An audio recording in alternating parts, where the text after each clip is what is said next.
ব্যাংকে না গিয়ে যে কোনো ব্যাংক অ্যাকাউন্টের সাথে আধার লিঙ্ক কীভাবে করবেন। দেখুন, এ নিয়ে অলরেডি আমি এই চ্যানেলে ভিডিও আপলোড করেছিলাম, তাতে অনেকের বুঝতে অসুবিধা হয়েছে, অনেকে অনেক কোশ্চেন করেছেন। তো আবারও আমি এই ভিডিওটাই নিয়ে এলাম যাতে কারো বুঝতে অসুবিধা না হয়, কারো মনে যেন কোনো রকম কোশ্চেন না থাকে। তো যে কোনো ব্যাংক অ্যাকাউন্টের সাথে আধার লিঙ্ক করার জন্য এনপিসিআই যে পোর্টাল, সেই পোর্টালে সম্ভব এবং আপনার ঘরে বসে আপনার মোবাইল বা কম্পিউটার দ্বারা এই কাজটি করা সম্ভব। তো যে কোনো ব্যাংক অ্যাকাউন্টের সাথে আধার লিঙ্ক করার জন্য আপনাকে সর্বপ্রথম যে কাজটি করতে হবে, আপনার মোবাইল বা কম্পিউটারে যে কোনো একটি ব্রাউজারকে ওপেন করে নেবে। ব্রাউজারকে ওপেন করে নেওয়ার পর গুগল সার্চ বারে আপনাকে লিখতে হবে এনপিসিআই লিখে সার্চ করবেন। সার্চ করার পর দেখুন সর্বপ্রথম যে লিঙ্কটি আসবে, অর্থাৎ www.npci.org.in, এই লিঙ্কে ক্লিক করবেন। তো এই লিঙ্কে ক্লিক করার পর আপনার সামনে এ ধরনের অপশানগুলি চলে আসবে। তো এখান থেকে আপনি কিছু করতে পারবেন না, জাস্ট ওপর দিকে দেখুন এখানে কিছু অপশান আছে, অ্যাবাউট এনপিসিআই, কাস্টমার, বিজনেস, এই অপশানগুলি আছে। তো এখান থেকে আপনাকে চুজ করতে হবে কাস্টমার। এই কাস্টমার অপশনে মাউস রেখে বা আপনি যদি মোবাইল থেকে করে থাকেন তাহলে ক্লিক করতে হবে। এরপর চলে আসবেন ভারত আধার সিডিং এনেবেলা, এই অপশানে চলে আসবে। তো এই অপশানে চলে আসার পর আপনার সামনে দেখবেন এই ধরনের অপশান খুলে গেছে। দেখুন এখানে welcome to Bharat Aadhaar seeding enabler. তো এখানে আপনার বাম দিকে দেখুন Aadhaar seeding, reseeding, account details, Aadhaar map status, Aadhaar mapping history. এবার আপনি যদি এই এনপিসিআই পোর্টালের মাধ্যমে যদি আধার লিঙ্ক করে থাকেন যে কোনো ব্যাঙ্ক অ্যাকাউন্টের সাথে, তাহলে যে রেফারেন্স নাম্বার জেনারেট হবে সেই রেফারেন্স নাম্বারটা দিয়ে আমি কিন্তু স্ট্যাটাসও চেক করতে পারবেন যে আপনার আধার লিঙ্ক হয়েছে কিনা। তো আধার লিঙ্ক কিভাবে করবেন, এর জন্য ওপরেই দেখুন আধার সিডিং, রিসিডিং। শুধুমাত্র এখান থেকে যে আপনি আধার ব্যাঙ্ক অ্যাকাউন্টের সাথে যুক্ত করতে পারবেন এমনটাও নয়, ব্যাঙ্ক অ্যাকাউন্টের সাথে ডিলিংও করতে পারবেন।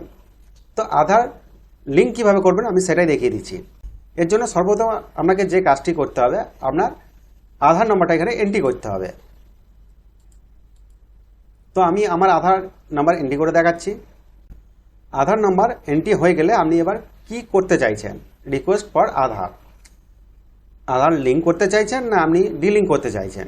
অবশ্যই আমরা লিঙ্ক করতে চাইছি, তার কারণ সরকারি স্কিমে যে টাকাগুলো ঢোকে সব এই আধার সিডিংয়ের মাধ্যমেই ঢোকে। মানে এখন ব্যাঙ্ক অ্যাকাউন্টে টাকা, মানে অ্যাকাউন্ট নম্বরে টাকা মারা হয় না, জাস্ট আধার নম্বরে টাকাটা মেরে দেওয়া হয়। তো এরপর আধার নাম্বার দেওয়ার পর এখান থেকে অবশ্যই আমরা সিডিং এটাকে চুজ করব। চুজ করার পর নিচের দিকে একটি অপশান পেয়ে যাব আমরা, সিলেক্ট ইওর ব্যাঙ্ক। এখান থেকে আপনাকে আপনার যে ব্যাঙ্ক সেই ব্যাঙ্কটাকে সিলেক্ট করে নিতে হবে। তো এখানে সমস্ত রকম ব্যাংকের লিস্ট পেয়ে যাবেন। এখান থেকে আপনাকে খুঁজে বার করে নিতে হবে যে আপনার কোন ব্যাংক। তো আমার এখানে স্টেট ব্যাংক এটা সিলেক্ট করা ভুল হয়েছে, আমার এটা পাঞ্জাব ব্যাংক হবে। তো আমি এখান থেকে পাঞ্জাব ন্যাশনাল ব্যাংক এটা সিলেক্ট করে নিলাম। আর স্টেট ব্যাংকটা সিলেক্ট করেছিলাম, স্টেট ব্যাংকের অ্যাকাউন্টও আমার আছে কিন্তু অ্যাকাউন্ট নম্বরটা মনে নেই, সেই জন্য আমি পাঞ্জাব ব্যাংকটা সিলেক্ট করলাম। তো আমাদের যে ব্যাংক সেই ব্যাংকটা সিলেক্ট করে নেবেন, অ্যাকাউন্ট নম্বরটা অবশ্যই মনে রাখতে হবে। তো আমি আমার অ্যাকাউন্ট নম্বরটা বসিয়ে দিচ্ছি। অ্যাকাউন্ট নম্বর বসানো হয়ে গেলে আপনাকে রিটাইপ করতে হবে, মানে এই যে অ্যাকাউন্ট নম্বরটা আপনি বসালেন আবার এটাকে কনফার্ম করাতে হবে। অ্যাকাউন্ট নম্বর বসানো হয়ে গেলে দেখুন এখানে একটি কনসেন্ট আপনাকে দিতে হবে, একটা চেকবক্স দিতে হবে। দেওয়ার পর নিচে যে ক্যাপচারটিকে দেখতে পাচ্ছেন এই ক্যাপচারটি সেম টু সেম আপনাকে ফিল করতে হবে। এরপর আপনাকে সাবমিট করতে হবে। তো সাবমিট করার পর এই ধরনের অপশান আপনারা পেয়ে যাবেন। এখানে টার্মস অ্যান্ড কন্ডিশন অপশানগুলো আছে। তো একদম নিচে থেকে স্ক্রল করতে করতে চলে আসবেন। এখানে স্ক্রল করে নেওয়ার পর এখানে আই এগ্রি অ্যান্ড কন্টিনিউ এই অপশানে ক্লিক করতে হবে।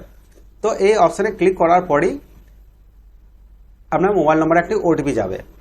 তো এখানে নেটওয়ার্ক ইস্যুর জন্য আমার ওটিপিটা গেল না, আর আমি পুরোটা দেখাতে পারলাম না। এরপর ওটিপিটা যাবে।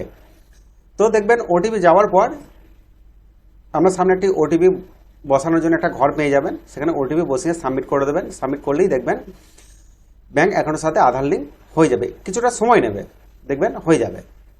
তো আশা করি ব্যাপারটাকে ক্লিয়ার করতে পেরেছি। তো ভিডিও যদি ভালো লেগে থাকে তাহলে অবশ্যই ভিডিওতে লাইক করে চ্যানেলটাকে সাবস্ক্রাইব করতে ভুলবেন না। সঙ্গে আমি ছিলাম রবীন্দ্র।